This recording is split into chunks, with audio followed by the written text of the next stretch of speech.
Bine ne-am regăsit, dragi prieteni! Ieri a fost o zi destul de agitată. Ați văzut și dumneavoastră protestele de la București. În loc să facă doar boicot împotriva magazinelor, așa cum au anunțat, un boicot care n-a mers nicăieri, adică lumea a mers în continuare, a cumpărat, vânzările au fost la fel. Oamenii lui Georgeștii, s-au dedat la anumite acte în piață, la București. Și a doilea eveniment, Iohannis și-a dat demisia. După părerea mea, Iohannis trebuia să plece când s-a terminat mandatul. Ar fi plecat puțin mai elegant, mai puțin șifonat, mai ales după batjocura care le-a oferit-o românilor în ultimii 2 ani. Mai ales în ultimii 2 ani, când a început să circule cu jeturi din ce în ce mai scumpe, să facă niște cheltuieli prezidențiale de neimaginat, fiind la ultimul său mandat. Recunosc că l-am votat de 2 ori pe acest președinte și că nu regret că l-am votat, că tot timpul a fost opțiunea, ca să zic, cea mai puțin nocivă, cea mai de bun simț, așa mi s-a părut mie la momentul respectiv. Dar, da, iată, președintele Iohannis a distrus toată încrederea în ultimul său mandat, a făcut foarte multe nasoale, a scos USR-ul de la guvernare, s-a aliat cu PSD-ul, vă mai aduceți aminte când zicea eu nu pot chivano PSD, după care, iată, ce a făcut. A avut și anumite părți bune în mandatul extern, ca să spun așa. Nu s-a făcut de râs în străinătate. Chiar a fost un președinte elegant din punctul ăsta de vedere. A ajutat și Republica Moldova și Ucraina. Și aceste lucruri trebuie menționate că sunt punctele forte. Și, din păcate, așa cum vă spuneam, a avut aceste momente de rătăcire în al doilea mandat, care au dus la o repulsie foarte mare. Recunosc că și mie omul ăsta îmi stârnește foarte multă repulsie când îl văd la televizor, când îl vedeam, că nu o să-l mai vedem, astăzi o să va fi ultima zi, de mâine pleacă din funcția de președinte.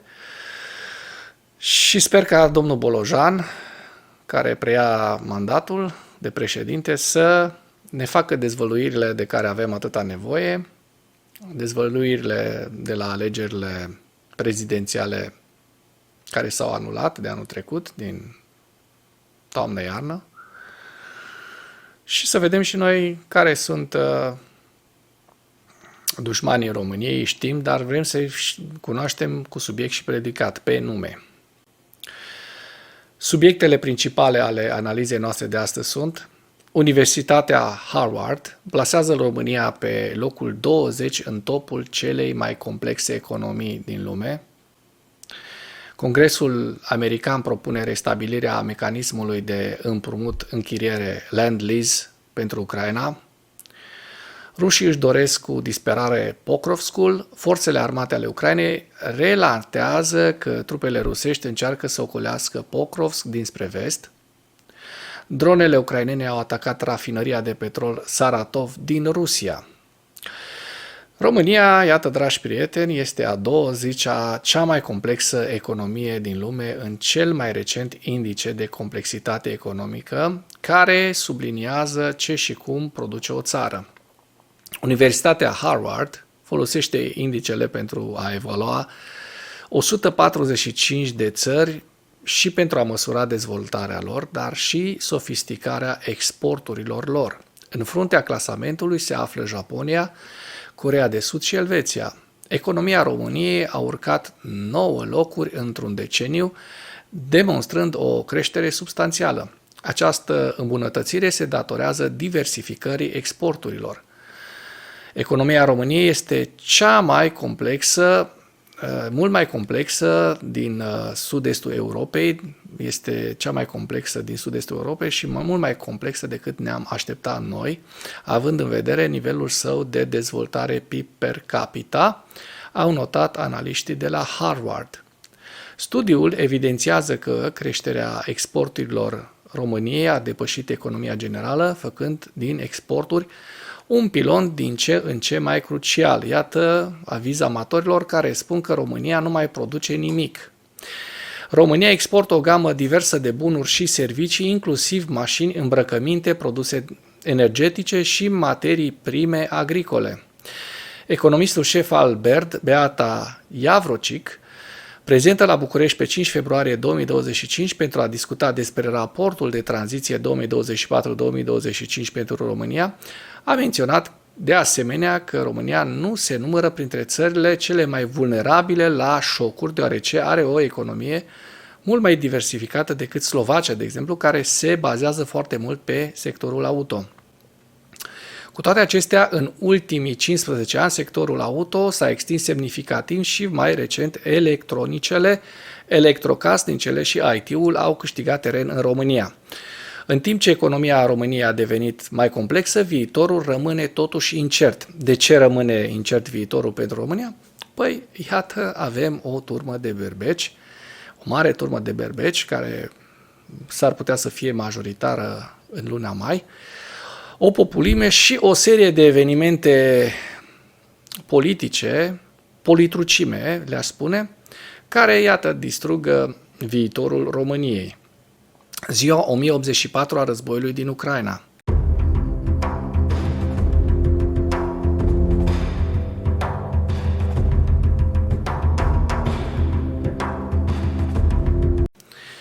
Potrivit statului major al Forțelor Armate ale Ucrainei, în dimineața zilei de 11 februarie 2025, pierderile totale în lupta ale Rusiei de la începutul invaziei neprovocate asupra Ucrainei se ridică la cifra de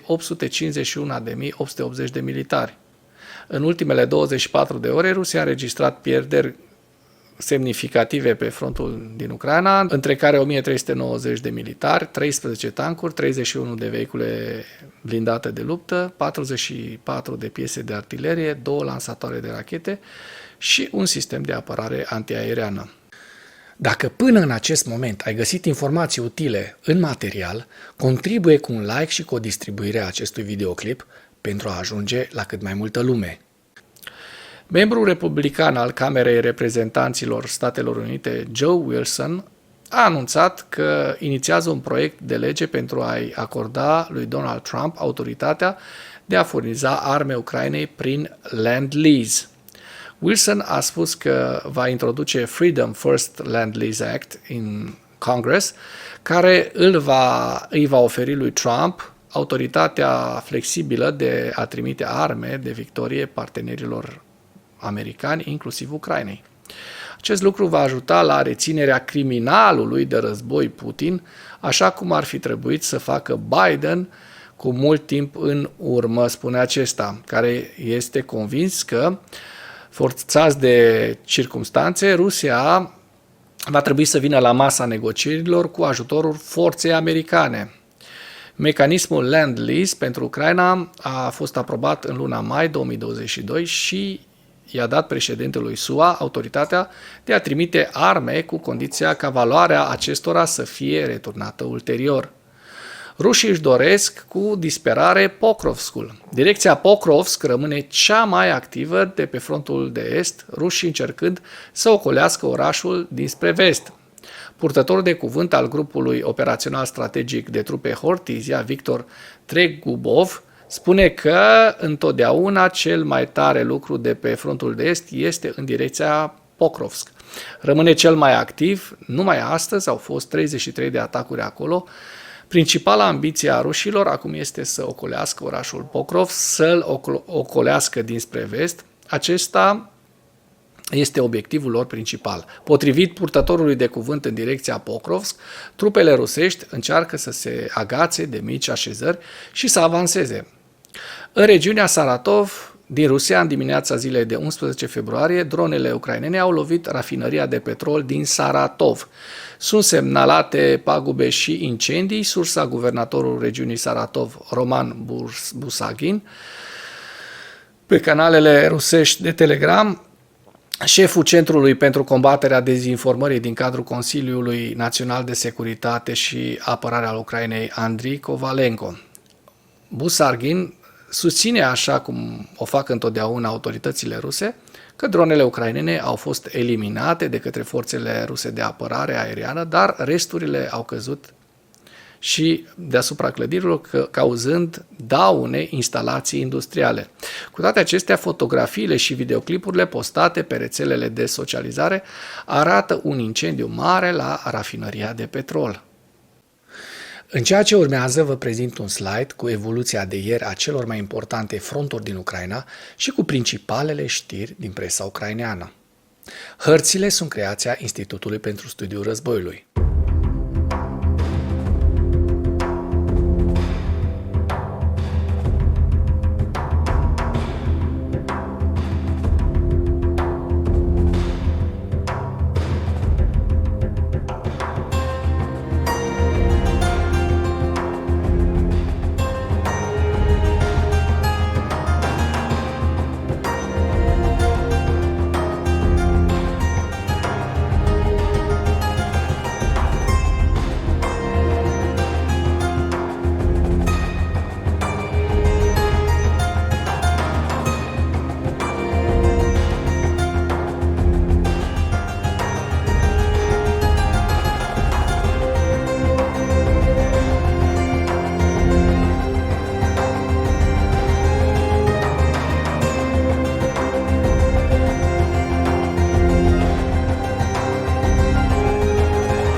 Mulțumesc pentru vizionare. Dacă vrei să susții acest canal, abonează-te la Animatura.